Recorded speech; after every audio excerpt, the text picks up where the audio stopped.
Jean Lémarie. Le Zoom de France Info, un Zoom aujourd'hui consacré encore à cette série d'accidents nucléaires au Japon.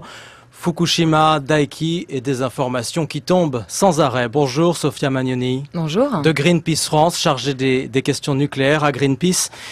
Il y a les informations officielles, celles qu'on entend, celles qui sont parfois contradictoires. On va y revenir. J'imagine qu'à Greenpeace, vous avez vos propres sources, vos propres informations. Où en est-on d'après vous ?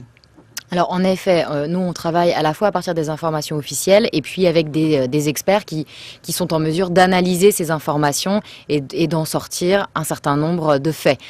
Donc aujourd'hui la situation, elle est très difficile, c'est clair, on est dans une situation inédite, jamais autant d'accidents en série ne se sont produits comme ça dans l'histoire du nucléaire. Donc où on en est, le risque il vient d'abord des réacteurs en eux-mêmes, ces réacteurs dont on sait qu'à l'intérieur ils peuvent chauffer, entrer en fusion et rejeter des grandes quantités de radioactivité dans l'atmosphère. On sait maintenant que sur le réacteur numéro 2, l'enceinte de confinement est abîmée, ce qui signifie que les particules radioactives sortent directement dans l'atmosphère. Mais il y a un autre problème, ce sont les piscines qui contiennent les combustibles. En réalité, dans un réacteur, vous avez du combustible uranium.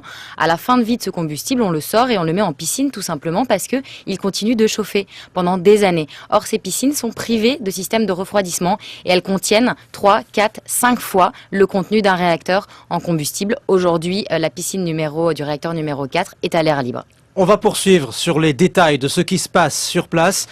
Mais d'abord un reportage près de Tokyo, à Yokohama. Philippe Reltien, un des envoyés spéciaux de France Info, s'est rendu chez une habitante, une enseignante, qui recueille sa famille dans la perspective d'un confinement. Écoutez Philippe Reltien. À Yokohama, je me trouve chez Madame Mori Misue. Pourquoi vous accueillez vos amis ?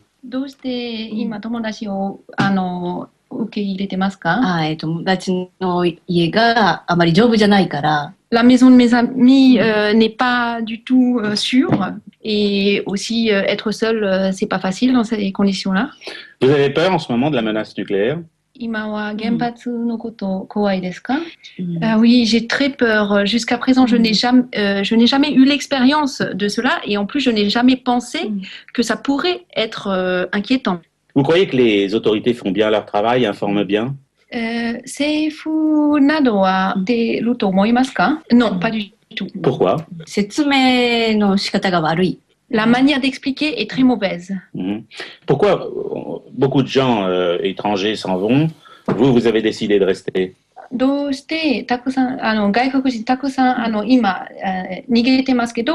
J'ai l'intention, pour l'instant, de continuer à vivre plus ou moins normalement, de faire avec. Et je n'ai pas considéré l'éventualité de sortir du Japon. Par contre, mon mari est parti à Pékin le 12 mars, le lendemain du tremblement de terre, pour le travail. Et nous n'avons pas l'intention de le faire revenir au Japon. Voilà, donc on est ici avec aussi de quoi boire, de quoi manger, et on ne sait pas combien de temps on va rester ici. On sait simplement que les portes-fenêtres sont bien étanches, qu'en cas de confinement, ce n'est pas le cas encore une fois, même si la radioactivité a augmenté à Tokyo, eh bien ce serait plus sûr ici parce que nous sommes dans la partie basse de l'immeuble et pas dans les étages. On peut dire encore peut-être qu'on est devant la télévision en permanence ici, ce qu'on surveille surtout c'est la météo. Est-ce que le sens du vent change ? En ce moment le vent souffle de l'est, c'est-à-dire depuis la mer, vers l'intérieur des terres, ce qui est quand même assez inquiétant. Philippe Reltien à Yokohama pour France Info, toujours avec nous en studio, Sophia Magnoni de Greenpeace. Vous entendez cette habitante qui se prépare à un confinement éventuel. On parle de la radioactivité également à proximité de Tokyo, avec des informations qui peuvent sembler contradictoires d'après une agence de presse il y a quelques minutes. Par exemple, la radioactivité dans la préfecture de Chiba, à l'est de Tokyo, serait, je dis bien serait, 10 fois supérieure à la normale. Est-ce beaucoup pour vous ? Écoutez, de toute façon, nous, en tant que Greenpeace, on estime que toute dose ajoutée à la radioactivité naturelle est une dose en trop. Donc oui, c'est beaucoup. Sur Tokyo, on parlait ce matin de 23 fois la radioactivité normale. Mais le problème, c'est surtout qu'aujourd'hui, on fait des mesures qui sont en réalité des mesures sommaires. On fait des mesures avec des instruments qui ne permettent pas de distinguer tous les radioéléments. Et par exemple, le plutonium, qui est très radioactif, qui est très dangereux, si ce plutonium est présent, nous ne le savons pas en ce moment même. Anne-Laure Barral, spécialiste de l'énergie et de l'environnement à France Info, nous a rejoint dans ce studio. Anne-Laure, vous continuez à suivre ça de tout près également. Oui, justement, Greenpeace a alerté aussi sur le combustible utilisé par ces centrales, le MOX. Quelles informations vous avez à ce sujet et est-ce qu'il y a vraiment un risque supérieur ? Alors en effet, le réacteur numéro 3 fonctionne avec du MOX. Donc le MOX est un combustible qui est fait à base d'uranium et de plutonium. Le plutonium étant un élément très radioactif et très dangereux. Il y a deux particularités. Le plutonium étant plus actif que l'uranium, les combustibles du réacteur numéro 3 vont chauffer plus vite. Donc la réaction va aller plus rapidement et on peut aboutir plus vite à une fusion totale du cœur. Ça, c'est le premier élément. Mais surtout, il y a plus de plutonium dans ce combustible. Et donc, ce qui va être rejeté dans l'atmosphère aura une teneur en plutonium supérieure. Or, le plutonium étant très radiotoxique, s'il est ingéré par les habitants, une simple particule suffit à provoquer un cancer dans des délais très courts. Ce qui se passe est évidemment grave. En même temps, est-ce qu'on n'est pas sur le scénario catastrophe, heure par heure ici? Est-ce qu'on n'anticipe pas le pire systématiquement? Quelques bonnes nouvelles tout de même. Toujours selon les autorités japonaises, prudence, prudence, quelles que soient les sources évidemment ces dernières heures.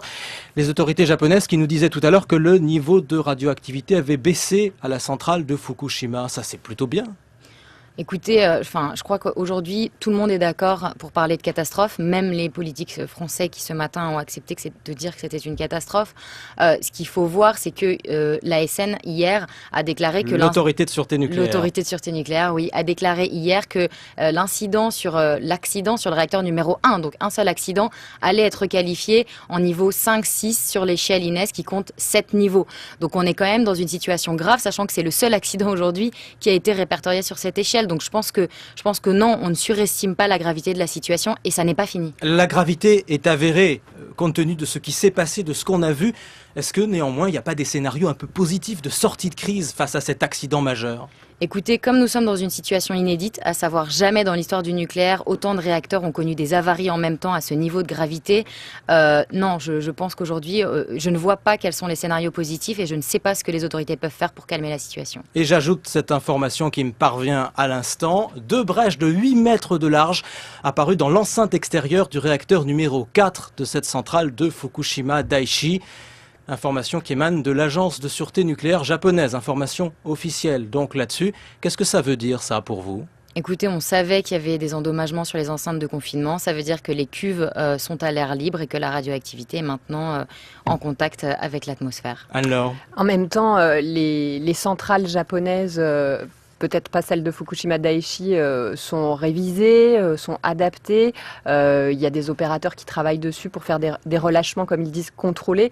On voit bien que la situation s'emballe et qu'ils gèrent au mieux. Mais est-ce qu'on n'en fait pas trop aussi sur le catastrophisme pour les inquiétudes sanitaires, par exemple pour la population à Tokyo, quand on dit que la radioactivité est en hausse, est 10 fois supérieure à la normale, ça arrive aussi parfois parce qu'il y a des rayonnements du soleil, parce qu'il y a un mélange dans l'atmosphère gazeux un peu différent.